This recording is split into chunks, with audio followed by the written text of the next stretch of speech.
What's going on, YouTube? Metal Complex here, and today I am finally revealing one of my dream knives.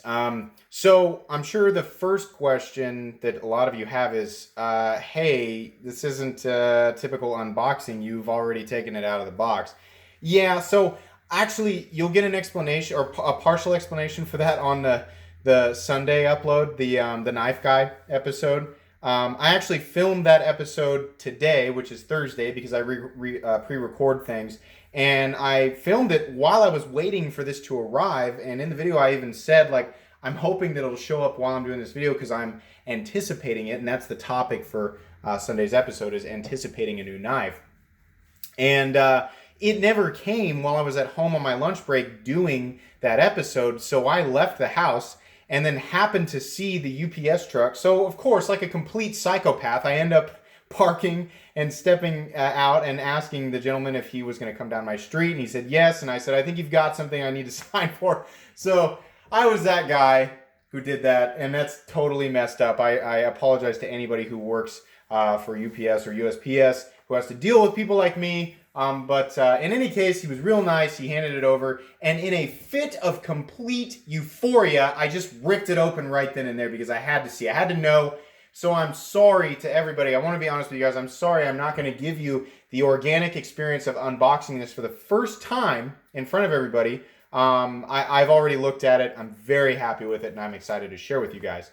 A lot of you guys are probably also excited too, but I would venture to guess the vast majority of you don't really care all that much, and you're just watching it because it's an upload, it's something to watch. So I appreciate the fact that you're here too, but it's obviously a Medford, and I'm sure a lot of you can probably guess if you've watched a lot of my episodes and you know what my dream knives are. So let's go ahead and pull this out here. Anybody who's bought a Medford here lately knows that the new Pelican cases, I don't know if they're all like this, but this brown case is one of the newer colors. So let's go ahead and unlatch this. I know you're like, shut up and get on with it. Let's see what it is. And you're going to be able to tell right there by the pocket clip. I know a lot of you guys want to see the warranty paper and what's that. We're not going to talk about that today. But let's go ahead and get this bad boy out here. So, this is a full-size Medford Praetorian tie. I know. Let's get the blade out here real quick. I'm being careful. I don't want to put fingerprints on it because the finish on this S35VN blade is a full satin finish, which is something that I have never seen before on Medford knives. The only ones that I have handled have been tumble finish or Vulcan finish. Or the PVD coated ones. I've never actually seen the satin finish, and it is incredible. As you can tell, this is a brand new, newest generation Medford knife. You can tell by the serialization, and you can tell by the 6-shooter hardware. You can also tell because there are screws on both sides of the titanium. It does not screw all the way through. This particular model is sporting a dark bronze anodized titanium frame that's also been tumbled. I'll get that close up in the light so you guys can see here. It is tumbled. It kind of looks matte, but it is tumbled. You can see just a little bit there. And then, like I said, a beautiful, beautiful satin finish. This is ultra premium finish versus what I'm used to with Medfords. This is technically a used knife, but I'm gonna kind of explain what happened here. Basically, I was doing what I always do. I was just sort of, surfing the internet, looking at pictures of knives and going to my favorite retailers' sites, my favorite secondary market locations, looking for, just seeing what was out there. And this guy popped up. And I took a look at it, and I was like, wow, that is beautiful. And I had told myself in my head that, when I got my Praetorian tie, it would be a tumbled frame, and it would be a tumbled Tanto blade. Well, for a little bit, I gave up on the idea of ever getting a tie, and I thought, I'll just get a T. That thing is still massive, and I can do that. And that was, I made that decision because DLT Trading came out with the exclusive S90V run of T's, and I think the 187s and the 187 flippers and some other, I don't know what all models, but I was like, oh, what a great opportunity, because they're the same price and I can scratch this Praetorian itch for way less money. Because as you know, it's really hard to find a Praetorian on the secondary market for anything under like 1,500 or 1,600 bucks. And that's crazy considering, even what they start at. They start at 1,200, and that's still a lot of money. So in my head, that's the version I wanted. Then I got it, and then I decided I can sell it. It just makes me want the real thing. It's just like the situation with the ZT0562 and wanting a real XM18. Even though they're both real Medfords, it just made me want the full thickness one because that's their flagship model. That's the one everybody talks about. And I felt like I needed to have this experience. And so it's been a dream knife of mine ever since the first time I saw it, which was actually that Jim Skelton video where the thumbnail shows the full thickness Praetorian tie up against the Praetorian T. He talked about how substantially different it was in thickness, and I just wanted it because I like these overbuilt knives, however impractical they are, which, believe me, we'll talk about in the full review. I fully plan on giving this a full, honest review, don't worry. But anyways, I thought, okay, I've had the tumbled finish. You know what I'd like is a little bit of color. Nothing crazy. I've had the crazy vulcanization on a Marauder before, and I've had the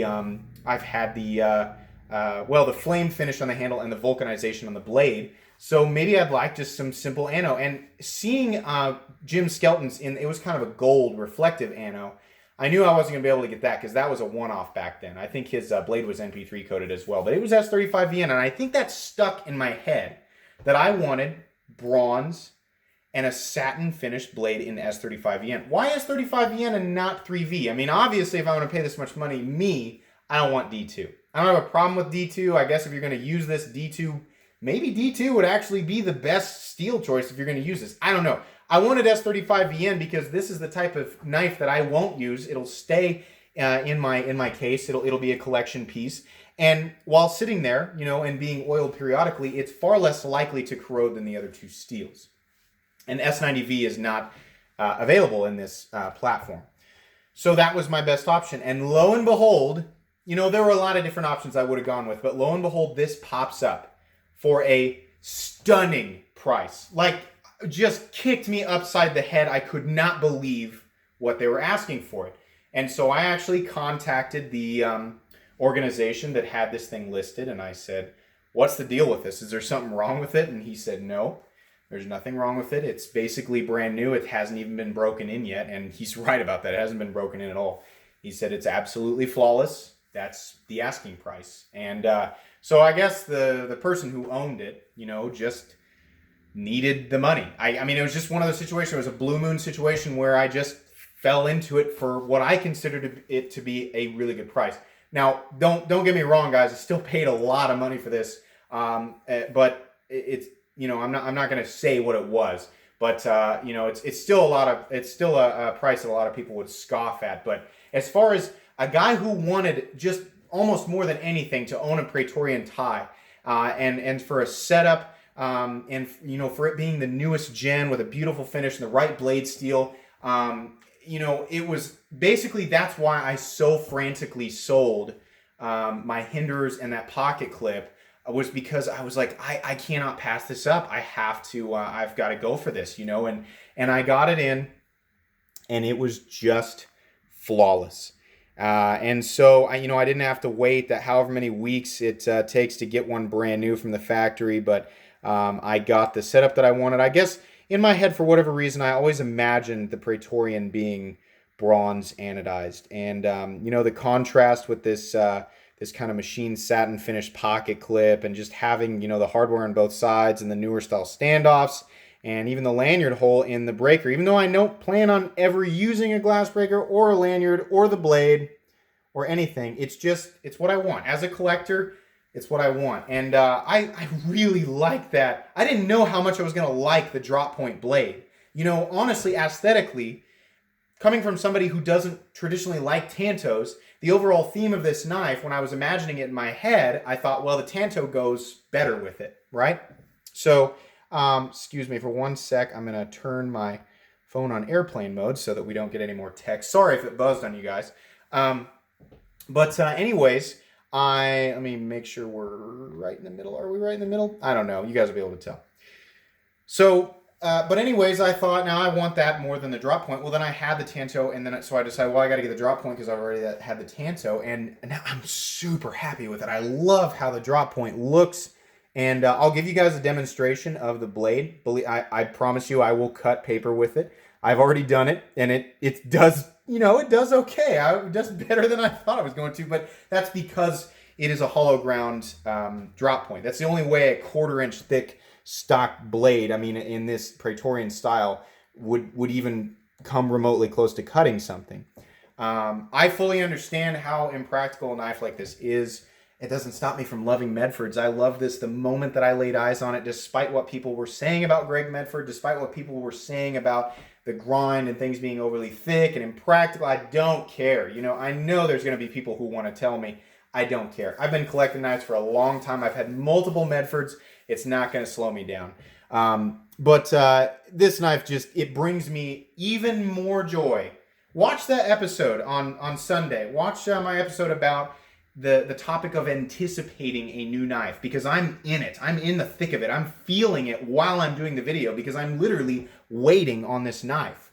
So you'll see this video obviously before you see that video, and that video was recorded before this video. So it'll be a funny contrast, but I think that's a very relatable thing, and what a better time to do it than anticipating the most expensive knife I've ever owned and one of my dream knives at the same time, and then having it come in and be perfect. I can tell you it was everything that I wanted it to be and more, and I'm very excited about it. So, and I know a lot of people, most of you are never ever going to want a knife like this, but for anybody who is maybe, maybe spent $300, $400, $500, $600 on a knife, and you like Medford knives, and maybe you've owned a couple and you've always wondered, is it worth it? Is the Praetorian tie worth it?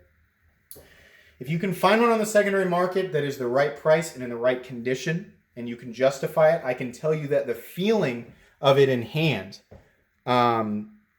is, and this isn't, a lot. I think a lot of people, buy knives and then they've spent so much money on it, they try to convince themselves that it's worth what they spent. This is much more intense than I could have imagined, and I mean that in a good way. It feels like what I paid for it, and that's just my impression, but you guys know that my brain inexplicably equivalates heft and solidity with value. And even though that I know that those things aren't, mutually exclusive, I'm aware of that, but it makes me feel good about my purchase. I am very, very happy with this, and I think anybody else who decides to cross that line would also be. I am going to do some size comparisons, even though I'm going to do it again on the review. I imagine a lot of people would find that comical. So here it is up against the Ontario. It's literally picking it up and putting it back down is shaking my table. This thing weighs 12 ounces. Up against the Ontario Rat Model 1. The Rat 1 is about 8.6 inches overall. Here it is up against the Spyderco PM2. The Spyderco PM2 is about 8.3 inches overall. How about the Ritter Hogue? The Ritter Hogue is coming in. There's tape on there from the unboxing. The Ritter Hogue is coming in at 8 inches overall. And last but not least, and probably the least relevant size comparison that's ever been done ever, up against the Spyderco Delica, the Delica coming in at 7 inches. That poor thing. Here, let's do this. Let's do this way. Oh boy, this makes a lot of sense. For anybody who's ever thought, gosh, I either want a Spyderco Delica or a Praetorian tie, but I wonder what the difference in thickness is. Well, here you go. The one guy out there who's thinking that.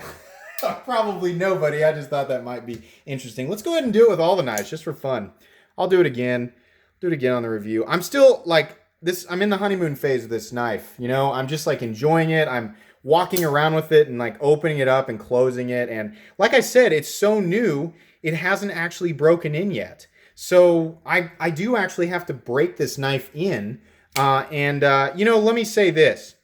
If you've never owned a Medford knife, because the first time that I got one and I opened it up, I was like, oh my gosh, the action is horrible. It's so stiff. Is it really going to be like that? No, it breaks in. And if I didn't know that, and this was my first one, I'd be furious. if you're one of those people who like your very first Medford is a Praetorian tie, when you get it, it's gonna be super, super stiff. And that is nothing to be afraid of. This knife is actually impossible for me to open up with one hand right now. And I actually, the same thing with closing it. It's not, I can't shake it shut or anything, but that's normal. Across the 4 Medfords I've owned before this one, they were all like that, but they all broke in beautifully. By the way, here's the lockup on this guy. Mega early. It's coming in at, gosh, probably about 20, yeah, probably like 20%. And then here is the centering on this. It's absolutely dead perfect.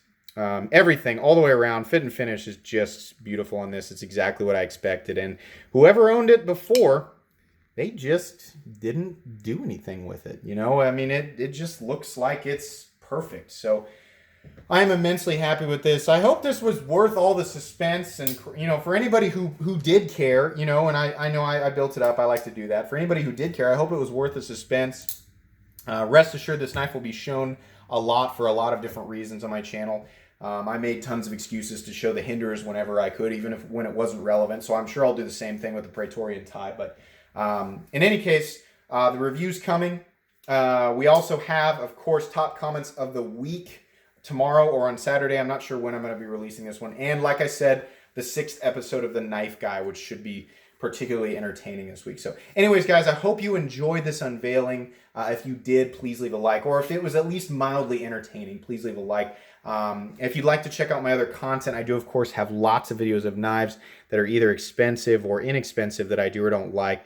So please check that stuff out. And if you enjoy all of my content, then please subscribe to my channel, because there is definitely more coming. Thanks again for watching, everybody, and have a great day.